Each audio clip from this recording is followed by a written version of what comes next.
MCTV, la chaîne qui enseigne, la chaîne qui éclaire.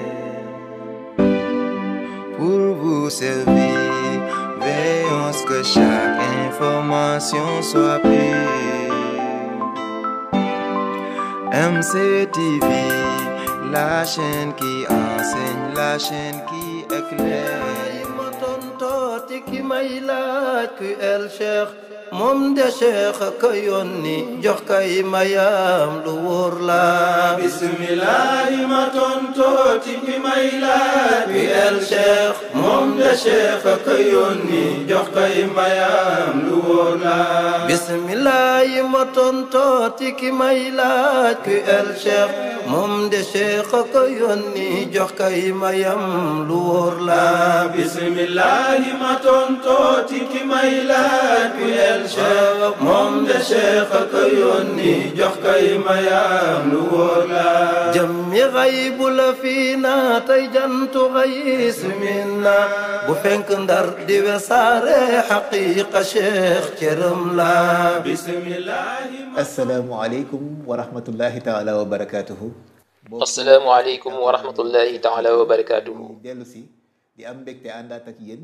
Chers téléspectateurs de Médina Cheikh TV, nous avons l'immense privilège d'être présents dans ce lieu d'exception, un espace qui, malgré les changements de décor au fil du temps, demeure le même site où nous avions déjà installé nos plateaux. Médina Cheikh Tijani di bërëbu Seydi Mouhamed El Cheikh ñu yàgg fi ànd ak yéen si ay. Nous sommes ici à Médina Cheikh Tijani, le fief de Seydi Mohamed El Cheikh. Habitué à suivre de nombreux programmes depuis cet endroit chargé d'histoire, nous avons aujourd'hui l'honneur de recevoir son Excellence, le missionnaire universel Seydi Mohamed El Cheikh. Nous vous adressons nos salutations ainsi que nos ziyaras sanguines, tout en vous remerciant chaleureusement de nous accueillir ici à Médina Cheikh, plus précisément dans ce lieu empreint de spiritualité que vous appelez votre mausolée. Mausolée daal di nekk nag loo xam ni kon daf ñu daal di interpeller tur boobu la ñu bëggoon d'abord commencer. Après avoir salué nos téléspectateurs, nous souhaiterions, Excellence, recueillir de votre part quelques éclaircissements sur le sens profond du terme mausolée. Bismillahir Rahmanir Rahim. Alhamdulillahi Rabbil Alamin. Allahumma salli ala sayyidina Muhammadin al-Fatihi lima ukhliqa والخاتم لما سبق الناصر الحق بالحق والهادي إلى صراطك المستقيم وعلى آله حق قدره ومقداره العظيم. Haji Malick maa ngi lay nuyu bu baax. Je vous salue El Hadj Malick. li nga xam ni moom nga àndal muy waa Médina Cheikh TV yépp di leen dalal aussi. Ainsi que toute l'équipe de Médina Cheikh TV. ko waxee mooy béréb bi nga xam ni moom laa tuddee sama mausolée. Soyez les bienvenus dans ce lieu que j'appelle mon mausolée. Médina Cheikh Tijani Chérif bii di dëkk bi ak béréb bi nga xam ni moom la ñu yàlla dimbali ba ñu sanc ko bu ñuy seetlu fi ma ci gën a fonk mooy béréb bi ma toog. Parmi tous les espaces de la cité de Médina Cheikh Tijani, c'est celui-ci que je chéris le plus. mooy béréb bi dafa ëmb lu bare ci sama dund. waaye aussi dafa ëmb lu bari ci sama mission. Car il incarne à la fois ma vie et ma mission. du ñàkk danaa la ci gën a leeralal. Au fur et à mesure de notre échange, j'apporterai davantage d'éclaircissements. mooy béréb bi li waral ma tuddee ko sama. Mais sachez déjà que si je le nomme mausolée, c'est parce qu'il réunit en lui l'essence même de mon existence, ma vie, ma mort et ma mission dans sa globalité, du commencement jusqu'à son achèvement. Grâce à vous, nous comprenons désormais le véritable sens du nom donné à ce lieu. Nous avons constaté d'importants travaux de rénovation et de réfection, alors même que ce site existe depuis fort longtemps. Pourriez-vous nous préciser depuis quand exactement ce lieu a été implanté? La cité de Médina Cheikh remonte au mois de septembre 2009. Nous avons acquis ce terrain dûment enregistré avec un titre foncier auprès de familles dont les ancêtres en étaient les propriétaires et qui l'exploitaient alors comme champ. L'officialisation de l'achat eut lieu entre le 26 et le 27 septembre 2009. Dès lors, nous avons procédé à la clôture du site et commencé à y établir le malan de la wazifa. En 2010, lorsque débuta la construction des premières habitations, le tout premier espace que j'ai tracé fut précisément ce mausolée dont nous parlons aujourd'hui. Ce choix ne fut pas le fruit du hasard. Il répondait à l'instruction directe de Mawlaye Cheikh Tijani Chérif, véritable propriétaire spirituel de ce lieu. Il m'avait ordonné de bâtir l'habitation, mais de laisser le mausolée en attente. À l'époque, celui-ci fut édifié en tôle. Et c'est là qu'apparut le premier signe miraculeux.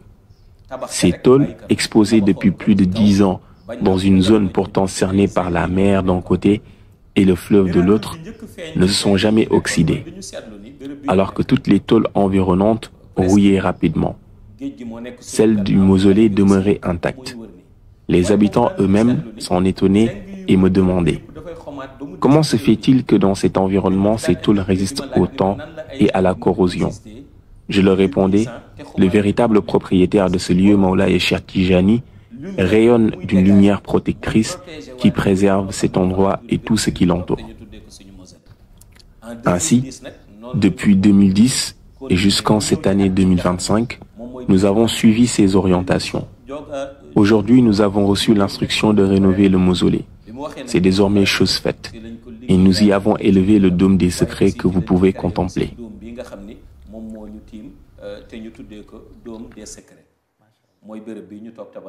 Pourriez-vous nous expliquer de manière plus approfondie l'importance spirituelle et symbolique de ce lieu? L'importance de ce lieu remonte bien avant mon existence.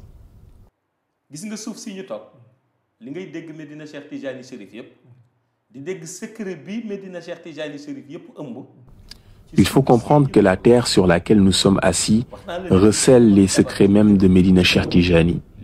C'est la raison pour laquelle je vous ai dit tout à l'heure que ce mausolée est parmi tous les espaces de la cité, celui que je considère avec le plus de respect, que j'estime le plus et que j'aime par-dessus tout.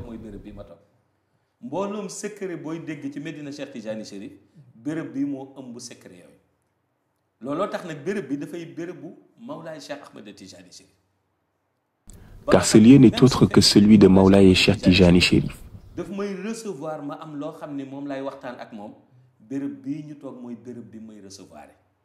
Lorsque Mawlaye Cheikh Tijani Chérif souhaite s'adresser à moi, c'est ici, dans ce mausolée, qu'il me reçoit.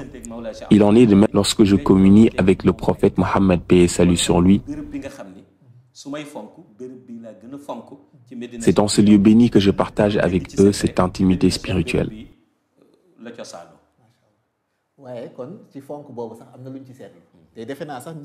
Nous avons tous constaté l'attachement particulier que vous portez à ce mausolée. En effet, lors de chacune de vos tournées nationales, un rituel semble se répéter.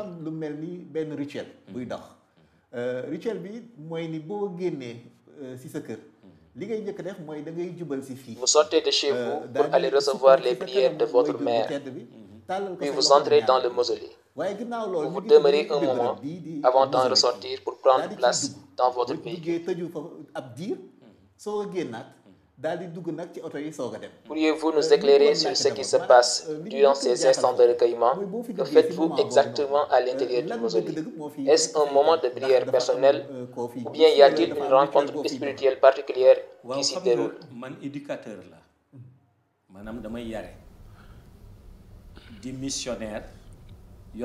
Vous savez, je suis avant tout un éducateur et un missionnaire universel.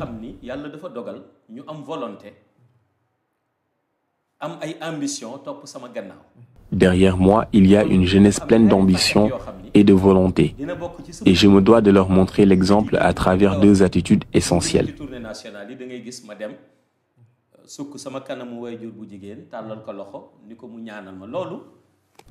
La première consiste à aller avant chaque tournée nationale, recueillir les prières de ma mère. Par ce geste, je veux enseigner à cette jeunesse qu'elle doit elle aussi rechercher la bénédiction de leurs parents et leur témoigner respect et considération. La seconde se déroule dans le mausolée, où Mawlaye Cheikh Tijani Chérif m'attend. da ngay gis ni bu ma ci génnee damay tijji bërëb bi nga xam ni mooy sama mausolée ñenn ñi miine ko ci di dégg ñu naan sama xabru. C'est précisément en ce lieu où nous sommes assis qu'il me reçoit à chaque départ.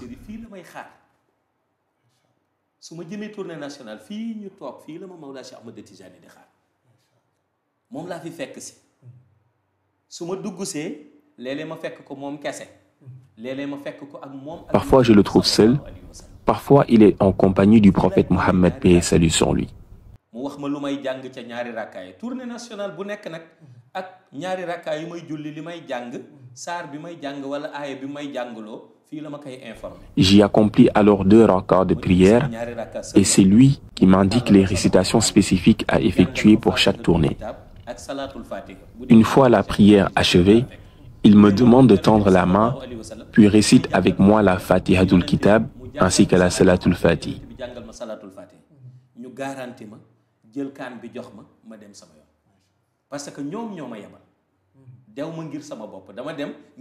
Et lorsque la présence du prophète Mohammed, paix et salut sur lui, se joint à nous, chacun récite également la Salatul Fatihi en guise de garantie spirituelle, avant que ne me soit remise la canne mystique qui m'accompagne dans mon voyage.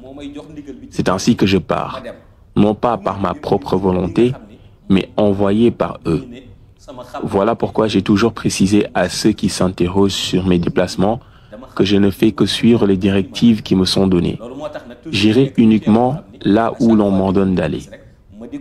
Ce rituel que j'accomplis avant chaque tournée nationale est pour moi une organisation parfaite, émanant directement de Mawlaaya Cheikh Tijani Chérif.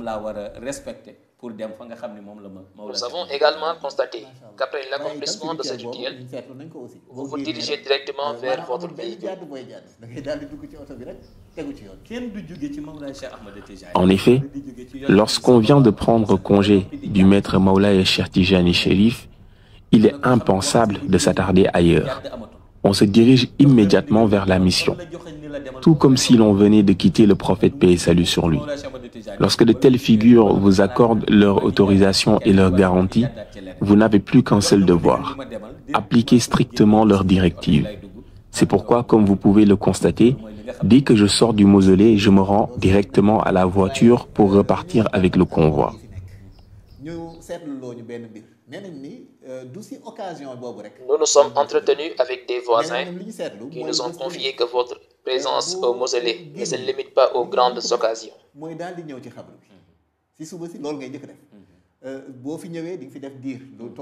y rendez presque quotidiennement. Chaque matin, vous y passez entre 30 et 45 minutes avant de rencontrer qui que ce soit ou de vaquer à d'autres occupations.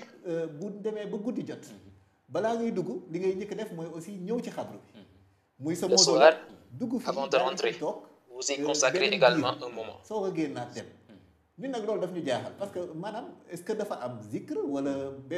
nous interpelle. Et accomplissez-vous vos invocations et prières?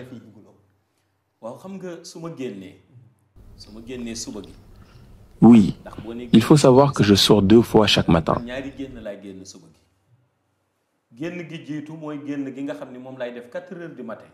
À 4 heures, je me rends à la Masjid Nour pour effectuer l'appel à la prière, y attendre la prière collective ainsi que la wazifa.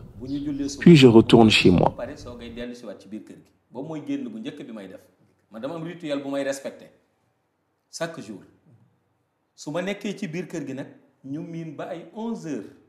Ensuite, entre 11h et midi, je repars vers le mausolée. Si je croise des personnes, je les salue par un « Assalamu alaikum » avant d'entrer.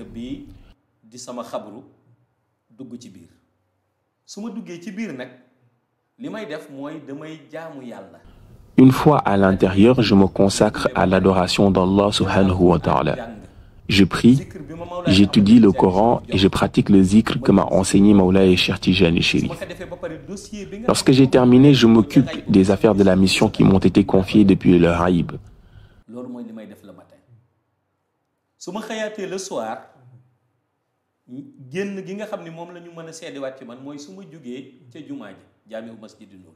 Le soir, après la prière d'Aïcha, je retourne au mausolée jusqu'à 22h30 pour y accomplir les mêmes pratiques.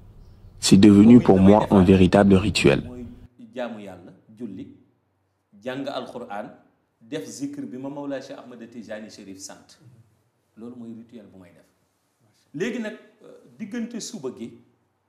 ak guddi gi à chaque fois ñu gis ni su ma xëyee fii lay dugg balaa may jëm feneen guddi gi balaa may dem feneen fii lay mujjee génn mooy dafa am loo xam ni bari na ñu koy wax bari na da nga koy dégg ñu di ko wax waaye ñu koy wax ñi ci mën teg seen loxo ñu néew lañu xam nga da ngay dégg nit. Certains jurent sur leur tombe sans jamais la toucher ni la désigner.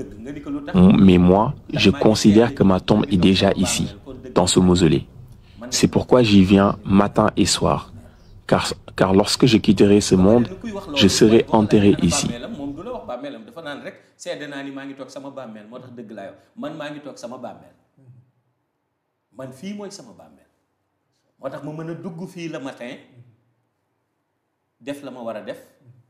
Aussi le soir parce que ci sama mujju yaram fii lay doon kon man fii ma toog moom la ñu bare di ngay dégg ñu ni ñi ngi toog seen bàmmeel moo tax dëgg la ñuy wax man nag preuve baa ngi nii man maa ngi fii toog sama bàmmeel kon nag fii mooy sama béréb bu may am kër fii mooy sama kër bu may am place fii mooy sama place moo tax fii la gën a fonk waaye rawatina du cadre. Au-delà du fait que ce mausolée soit ma future demeure, c'est surtout l'immensité des secrets qu'il renferme et la présence de son maître, Mawlaye Cheikh Tijani Chérif, qui m'y attire et me motive à m'y rendre chaque jour.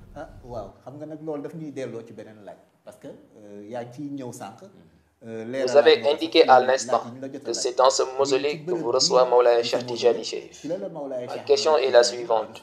Pourquoi ce lieu précisément? Parmi tous les autres endroits de la cité, pour quelle raison vous reçoit-il ici?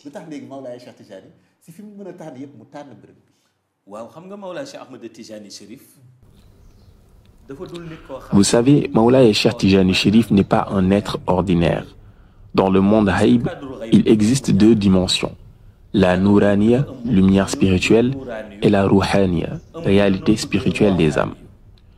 Dans cette dernière, certaines âmes, après leur passage sur terre, ne peuvent plus se manifester n'importe où. De même, dans la Nouraniya, lorsqu'elles quittent ce monde, leur essence spirituelle continue d'imprégner certains lieux précis. Elles ne peuvent donc pas apparaître comme un être humain ordinaire. Mawlaye Cheikh Tijani Chérif est à la fois Qatmiya et Katmiya, un rang spirituel d'une élévation rare. De par cette grandeur, il ne peut se manifester qu'en des lieux conformes à sa réalité spirituelle.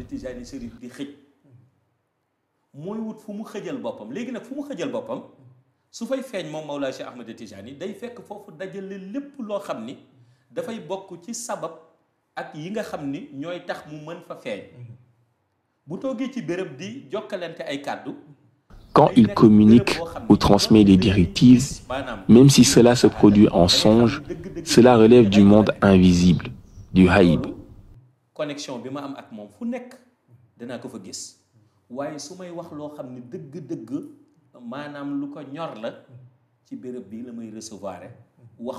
La connexion qui m'unit à lui me permet de le percevoir là où il se trouve. Mais lorsqu'il a un message d'une importance particulière, il me reçoit ici, dans ce mausolée. Certes, il est le maître et le protecteur de Médina Cheikh Tijani, mais ce mausolée est son lieu privilégié, car il réunit trois caractéristiques essentielles. La pureté. Chaque grain de ce sable a été façonné sous l'invocation Bismillahir-Rahmanir-Rahim. Ce n'est pas un sable quelconque, foulé par les passants, mais un sol sanctifié dès son origine. Le caractère sacré. Cet espace est entièrement voué à l'adoration d'Allah, conformément au verset Wa annal masajida lillah wa la tad'u ma'a Allahi ahada. Et les mosquées appartiennent à Allah, n'invoquez donc personne en dehors de lui. Ici, on n'entre que pour prier, invoquer et se souvenir d'Allah. Puis l'on ressort. La lumière spirituelle. Ce lieu est empreint de la quintessence lumineuse de la Salatul Fatih, qui rayonne en permanence. C'est l'ensemble de ces réalités qui font de ce mausolée l'espace choisi par Mawlaye Cheikh Tijani Chérif pour me recevoir et me confier des directives liées à la mission. wala di ma wax loo xam ni dëgg-dëgg mission la ci béréb bii la ma koy wax. macha allah waaw loolu sang bi yaa ngi koy wax sànq. bërëb bi. Vous avez affirmé tout à l'heure que ce mausolée est votre tombe. Certains estiment qu'il faut un courage exceptionnel pour tenir de tels propos. ñi nga xam ne dañ leen di dégg ñu di ko wax yaa ngi koy wax sànq si sa kàddu sax nga ne fii ñu ngi koy wax ci wolof sa xabru muy sa mausolée nit ñi nag dañuy wax ni loolu fit mënu ko weesu. Car rares sont ceux qui osent l'exprimer de leur vivant. kii wax ni fii sama bàmmeel la wala mu wax ni fii sama mausolée la dafa mel ni loolu daf koy wootal waaw léegi nag loolu noonu moo ñu xaw a maanaam moo ñu xaw a yéem daal maanaam. Comment parvenez-vous à vous asseoir paisiblement dans ce lieu que vous considérez comme votre sépulture et y accomplir vos actes d'adoration? N'est-ce pas là une preuve d'un courage remarquable? nit ñi dañuy wax ci aada dañuy wax ci aada. Beaucoup affirment dans leur égarement que se préparer une tombe de son vivant porterait malheur et hâterait la mort. Pour ma part, je ne prête aucune foi à ces superstitions.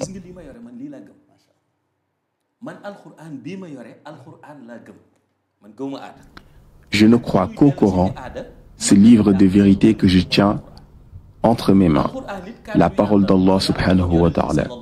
Je ne me laisse guider ni par les désirs, ni par les illusions, ni par la révélation divine, comme Allah subhanahu wa ta'ala l'a dit au prophète paix et salut sur lui.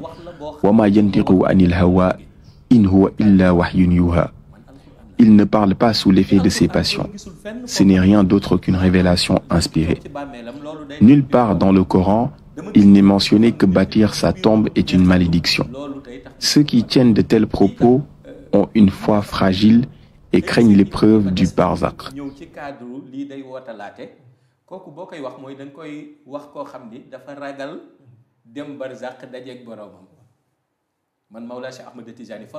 Quant à moi, j'ai reçu l'enseignement spirituel de Mawlaya Cheikh Tijani Chérif. Pour moi, le monde invisible, Aïb, et le monde visible, Shahada, ne font qu'un. Je passe de ce monde au barzakh pour communiquer avec ceux qui nous ont précédés, puis je reviens. Craindre cette réalité ne me concerne pas. Ce qui devrait vous surprendre, ce serait plutôt de m'entendre dire que j'ai peur de barzakh. J'ai dépassé l'impiété. Je vis dans la certitude absolue du Coran. Pour atteindre un tel niveau, faut-il nécessairement quelqu'un pour vous guider dans l'ombre, comme un conseiller qui murmure à votre oreille? Si personne ne m'avait murmuré à l'oreille, je ne me serais pas exprimé. Une mission m'a été confiée et je suis un missionnaire envoyé dans un pays où il est particulièrement difficile de l'accomplir. Tant le contexte pousse les gens à d'abord vérifier votre nom, vos origines et autres détails. Sans répondre à leurs critères, il est difficile même de trouver le courage de parler.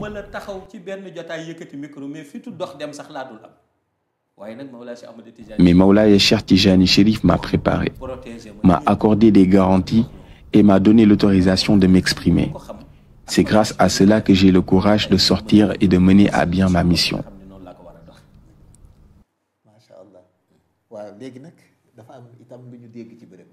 Nous avons entendu dire que ce lieu est particulièrement propice aux prières exaucées. Certains affirment que les difficultés non résolues d'une personne tiennent au fait qu'elle est éloignée de ce sanctuaire.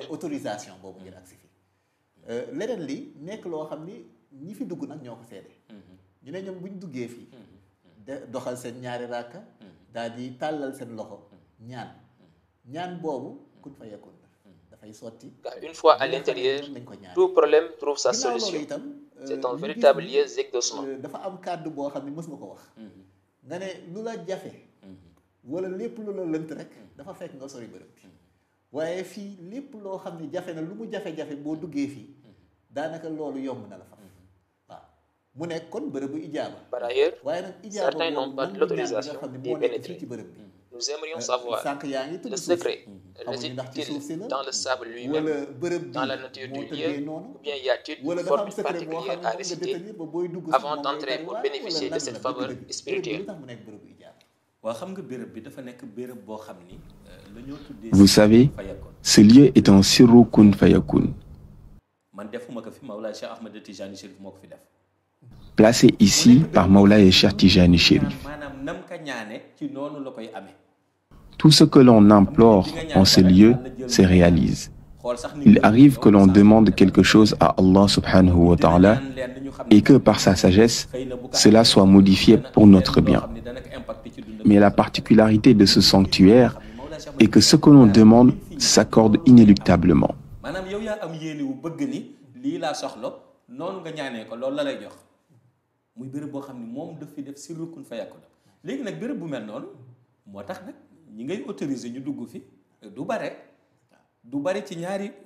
C'est pourquoi l'accès à ces lieux est très strictement encadré. On ne peut y exaucer n'importe quelle demande. Si l'on perçoit que les intentions de quelqu'un sont mal orientées ou irréalistes, cette personne n'est pas autorisée à entrer. D'autres ignorent simplement le sens profond du lieu et ne se préoccupent que de leurs désirs personnels. Étant donné que Mawlaye Cheikh Tijani Chérif fréquente ce lieu, je ne peux permettre à quiconque d'y pénétrer sans discernement.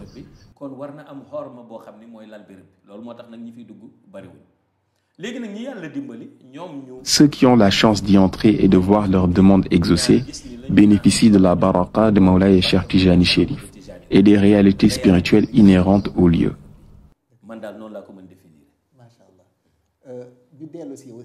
Revenons sur le mysticisme de ce sol.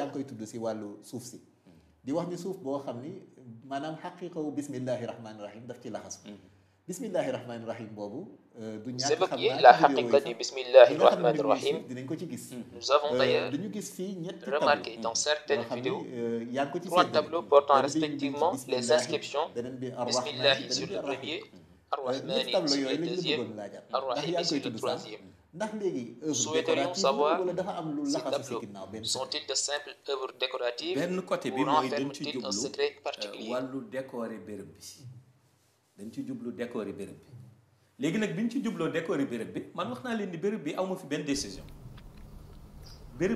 D'un côté, nous avons souhaité décorer ce lieu. Et comme toujours, j'ai consulté Mawlaye Cheikh Tijani Chérif car je n'entreprends rien sans son approbation.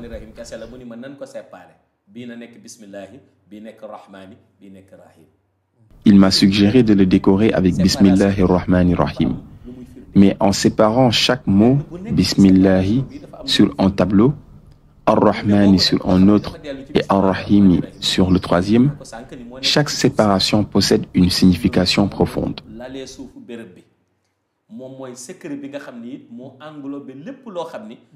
Le mysticisme de ce lieu repose sur Bismillahir Rahmanir Rahim.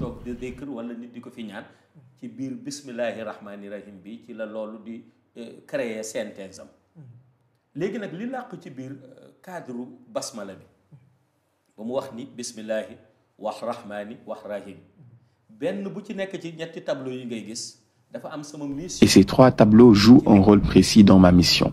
Li concerne Bismillahi bi sama mission ngi ci, li concerne Rahmani bi sama mission ngi ci, li concerne Rahim bi sama mission ngi ci.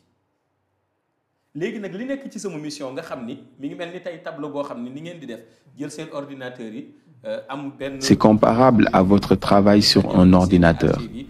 Vous créez des dossiers, chacun avec son contenu et ses indications.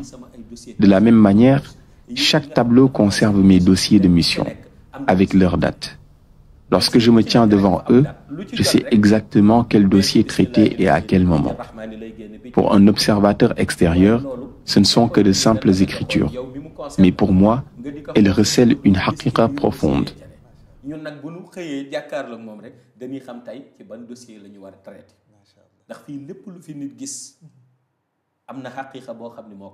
Tout ici est porteur de sens. Même la plante que vous voyez cache le secret de la Salatul Bukhuri, que beaucoup ont demandé l'autorisation de pratiquer.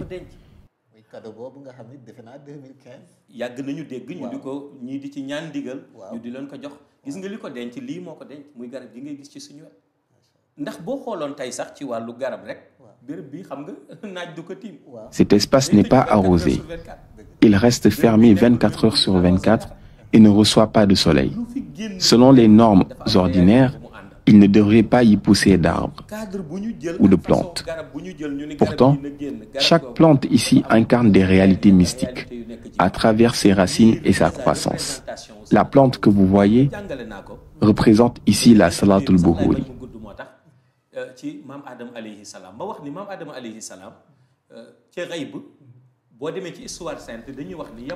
Comme je l'ai déjà expliqué en évoquant l'histoire d'Adam alayhi salam, celui-ci n'était pas seulement envoyé auprès des hommes, mais aussi vers la nature, car celle-ci joue un rôle essentiel dans le monde haïb.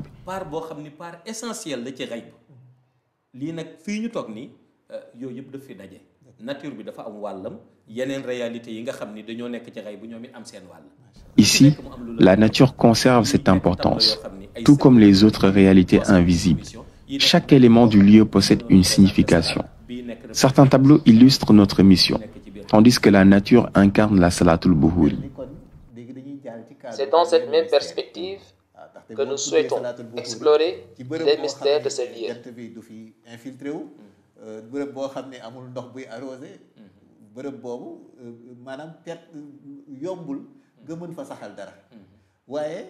Vous avez évoqué le mysticisme de la Salatul Buhuri, ce site singulier, où l'on ne verse ni eau ni lumière stricte, et qui pourtant permet la pousse d'un arbre. Nous avons également recueilli des témoignages de personnes présentes de la construction. Elles racontent qu'au moment où l'on extrayait le sable, une fragrance inhabituelle et envoûtante se dégageait, comme un parfum jamais senti auparavant. Plus tard, à différents endroits, cette odeur se manifestait encore, parfois plus intense, jusqu'à ce que certains se demandent d'où provenait ce parfum. Existe-t-il un secret derrière ce phénomène que nous ignorons? Si tel est le cas, pourriez-vous nous expliquer la signification et la portée? li ma ci mën a décortiquer rek lu gàtt la mooy damay wax ni bi may tàmbali sama mission am na ñu ma xamul woon bi ma jéem a dëkkal fa ma. Avant même de commencer ma mission, certains qui ne me connaissaient pas ont tenté de me diaboliser. Mais ceux qui me connaissent réellement savent quel genre de personne je suis. xam nañu ban nit laa gis nga parfum boobu doon génn ñu tuddee ko miracle ci ñoom man dama ni leen c'est tout à fait normal fii ñu toog ci suufam jardin aljana la. Le parfum dont vous parlez et que certains qualifient de miracle, pour moi, est parfaitement naturel, car sous l'endroit où je m'assis se trouve un jardin du paradis. C'est pourquoi je dis à mes détracteurs qui prétendaient que ceux qui me suivent n'iraient pas au paradis, que je suis avant toute chose un homme du paradis. Le paradis n'appartient à personne, il appartient à Allah subhanahu wa ta'ala. Je prends Allah à témoin, assis sur ce lieu que je considère comme ma tombe.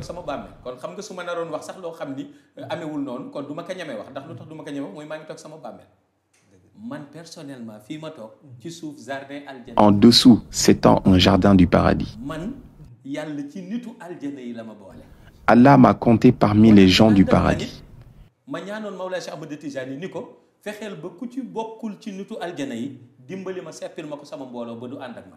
C'est pourquoi j'avais demandé à Mawlana Cheikh Tijani Chérif de tenir à l'écart de ma communauté toute personne susceptible de ne pas y accéder. Et cela constitue une garantie. Je crois même que ceux qui ont creusé ce lieu, hommes, femmes et enfants, ont été témoins de ce mystère.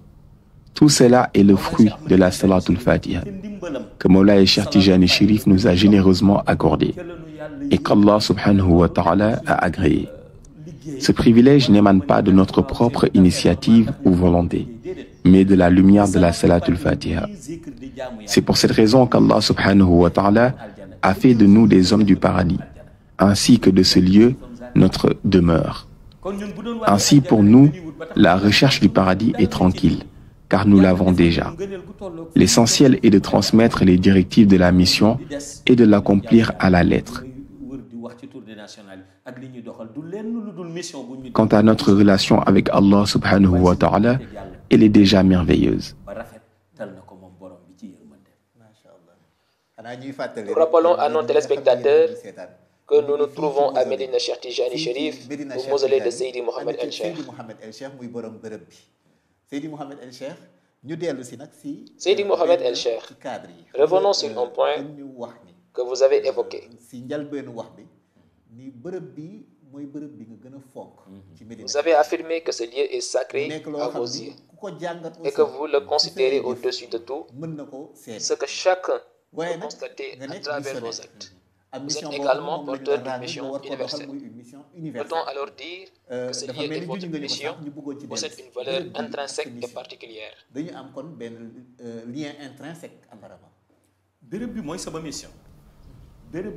Ce lieu est l'essence même de ma mission. Tous les dossiers qui la concernent, depuis ma naissance jusqu'à ma mort, y sont conservés.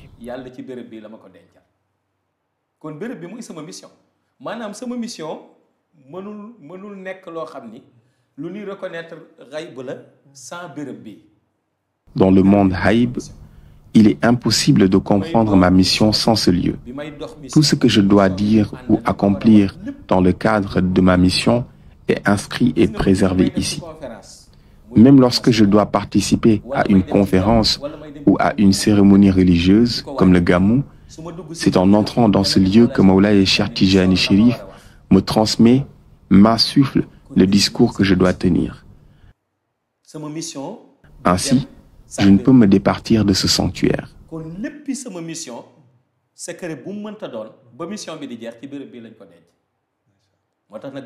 C'est pourquoi lorsque j'y pénètre, mon esprit est en paix. Je sais exactement ce que je dois dire, ce que je dois faire et où aller. Les grands savants enseignent que ces trois aspects, la connaissance, l'action et la direction, apportent une véritable tranquillité de l'esprit. Il s'agit donc d'un lieu profondément solennel. Parmi les témoignages recueillis, un compagnon nous a relaté un rêve révélateur.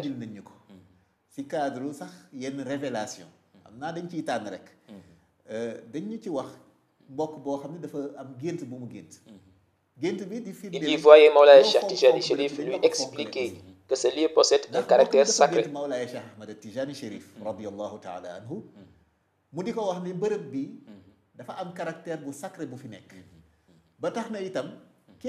le rêve, quiconque se trouve à proximité de ce sanctuaire ne doit s'y consacrer aux obligations liées à Allah subhanahu wa ta'ala et à la mission.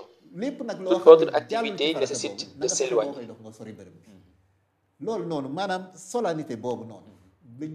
Que pouvez-vous nous dire sur cette solennité, l'importance spirituelle de ce lieu?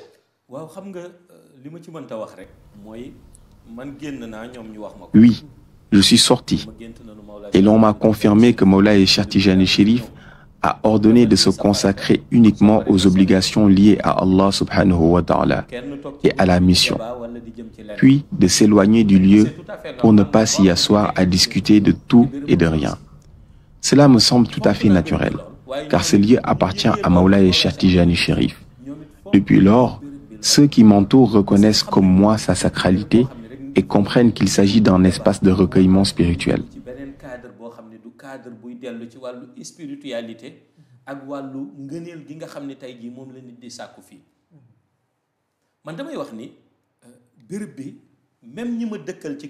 Même ceux qui cohabitent avec moi savent que ce lieu est celui que je considère le plus. Lorsque je m'y rends, je ne parle pas. Et une fois à l'intérieur, je ferme derrière moi.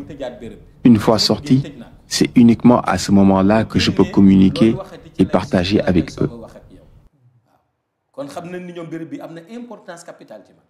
Ils savent ainsi l'importance capitale de ce lieu pour moi, ce qui est parfaitement naturel, puisqu'il englobe ma mission du début à la fin.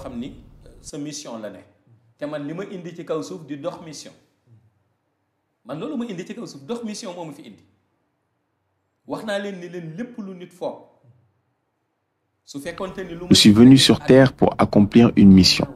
Si mon action ne reposait que sur des désirs terrestres, il me suffirait de prier 2 rakas et de formuler une demande à Moulaye Cheikh Tijani Chérif pour qu'elle se réalise automatiquement. Mon engagement à transmettre le message et à sensibiliser vient donc uniquement de la mission. Ceux qui connaissent la profondeur des réalités savent l'attachement que j'ai pour ce lieu.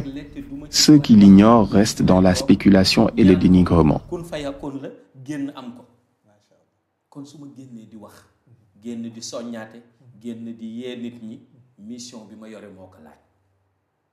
looloo tax nag béréb bi mbooloom ñi nga xam ni gis nañ ma xam nañ ma ak ñi dëkk Medina Cheikh koo ci dogale woon laaj ko ni ko ban béréb la Seydi Mouhamed El Cheikh gën a fonk dana ne la xabroom bii daal moom la gën a fonk looloo tax nag ku ko xamul rek yaa koy interprété neneen xam nga mës naa ko wax ay jamono ni demoon na ba jamono ñu dégg ñu ni nee na xabru Mawlaay Cheikh Ahmad Tijani la jëlee Fès indi ko fii. Certains disent que c'est le mausolée de Mawlaay Cheikh Tijani Chérif que j'aurais ramené ici à Médina Cheikh.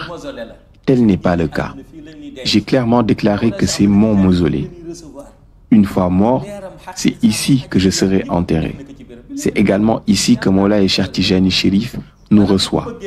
Sa lumière, sa haqiqa et ses tajliyat sont présents dans ce lieu, selon la volonté d'Allah subhanahu wa ta'ala.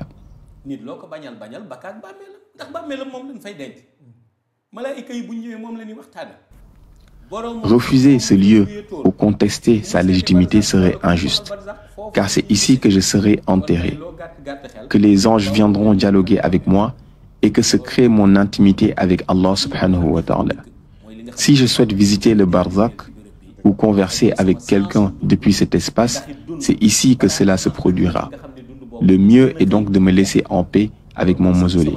Voilà l'essence même de ma vie.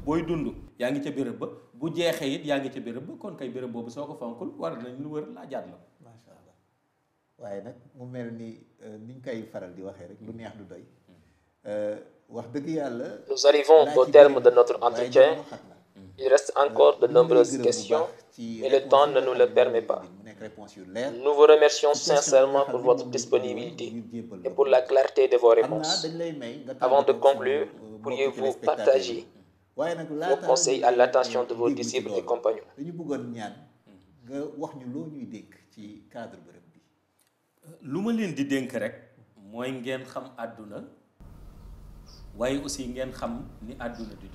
Je vous conseille avant tout de chercher à comprendre le fonctionnement du monde.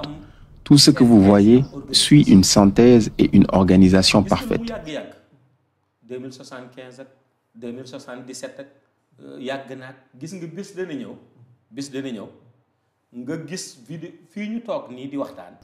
Un jour, après ma mort, certains diffuseront des vidéos en disant « Le voilà, il l'avait prédit. Il est enterré dans le mausolée. » bis dana ñëw loolu am maanaam nit ñi di seetaan vidéo ba ni ndeysaan moom de fii la toggoon di waxtaan ci béréb ba gis nga tey jii moom la ñu denc ci béréb boobu loolu c'est normal parce que ñoom bi ñuy toog di commenter loolu fekk na man maa nga ca jardin de luxe ya ca Barzakhoul Maktoum ca wetu Mawlaay Cheikh Ahmad Tijani ñun dañuy seetaan sunu ëllëg seetaan sunu. À ce moment-là, je serai déjà dans les jardins luxueux du Barzakhoul Maktoum, en compagnie de Mawlaay Cheikh Tijani Chérif, car nous vivons et anticipons notre futur dans le monde invisible. Nous n'avons pas de soucis avec le barzakh. Ceux qui en ont sont ceux qui ignorent s'ils iront au paradis.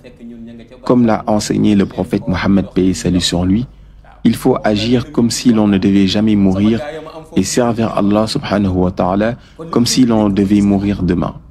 C'est là toute la synthèse de ce mausolée. na nga nekk ci àdduna di ci liggéey ba ñu foog ni sax xanaa yow mii dootoo fi jógeeti gars yi ne bëgg sol seen dàll commencé mu ni ci boobu dégluwaat leen pareegu ma ñu ni kalan mu ni na nga ragal yàlla waajal sa dem ba mel ni suba nga fiy jóge loolu mooy synthèse lii waaw ki génn fii yore mission 2022 ba 2075 nga gis ko ci tournée nationale yi ak organisation yi muy def. Moi qui ai une mission de 2022 à 2075, à travers les tournées nationales et diverses organisations, je réaffirme que ma tombe est ici. Si quelqu'un dit qu'il respecte les directives divines, vous pouvez le croire. S'il affirme se préparer à sa mort comme si c'était demain, vous pouvez également le croire. Faites tout votre possible pour bénéficier de la lumière divine et prenez toujours le temps de connaître une personne avant de la juger. Je ne suis pas venu sur terre pour nuire ou détruire qui que ce soit. Pourtant, certains se détruisent eux-mêmes en parlant mal de moi.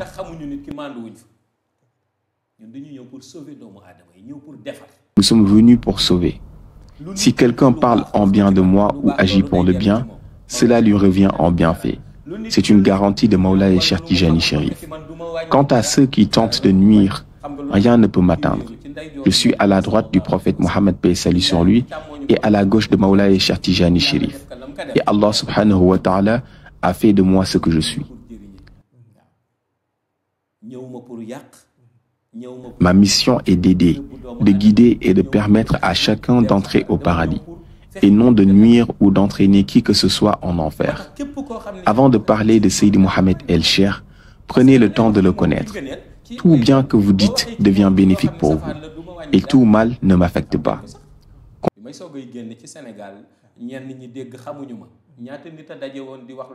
Combien ont tenté de me dénigrer sans que cela ne diminue ma voix?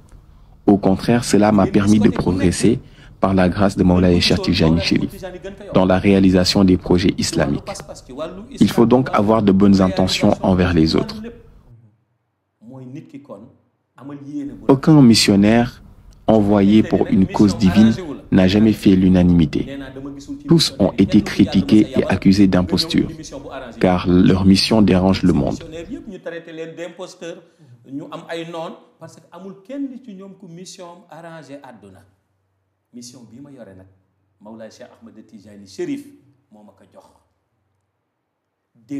Pour ma part, Mawlaye Cheikh Tijani Chérif m'a confié cette mission et m'a donné des directives claires, que je m'efforce de transmettre ici au Sénégal, partout dans le monde et même dans les lieux saints de l'islam. Ceux qui ont accepté cette mission doivent ouvrir les yeux et observer.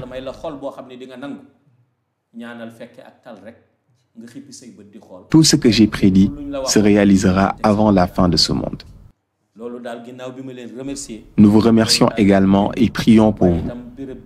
Être dans ce lieu de Ijaba est une immense bénédiction. Qu'Allah vous assiste dans tous les domaines et nous permette de partager ses bienfaits. Ce lieu est exceptionnel et protégé par Mawlaye Cheikh Tijani Chérif. Il n'est ouvert que très rarement. Qu'Allah vous prête assistance. Assalamu alaikum wa rahmatullahi ta'ala wa barakatuhu.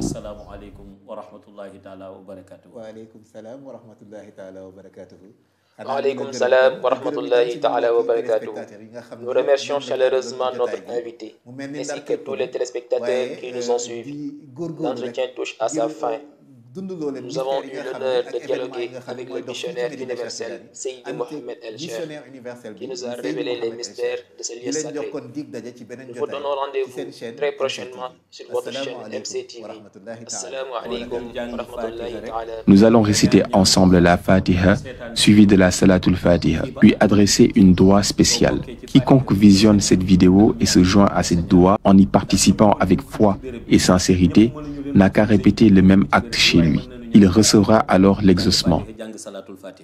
أعوذ بالله من الشيطان الرجيم بسم الله الرحمن الرحيم الحمد لله رب العالمين الرحمن الرحيم مالك يوم الدين إياك نعبد وإياك نستعين اهدنا الصراط المستقيم صراط الذين أنعمت عليهم خير المغضوب عليهم ولا الضالين آمين اللهم صل على سيدنا محمد الفاتح لما أغلق والقاتب لما سبق الناصر الحق بالحق والهادي إلى صراطك المستقيم وعلى آله حق قدره ومقداره العظيم سبحان ربك رب العزة عما يصفون وسلام على المرسلين والحمد لله رب العالمين يا برمي المهدي يا جنتو تاي نور زمان بيكسنا ورم لرغي دوتو فاي ci tolu cheikh nga mas di bay te sentu woo si ab fay firndel nga ni ay dono Seydi Cheikh ya jaraway doomi cheikh ya bare may almahdi yaay jantu tay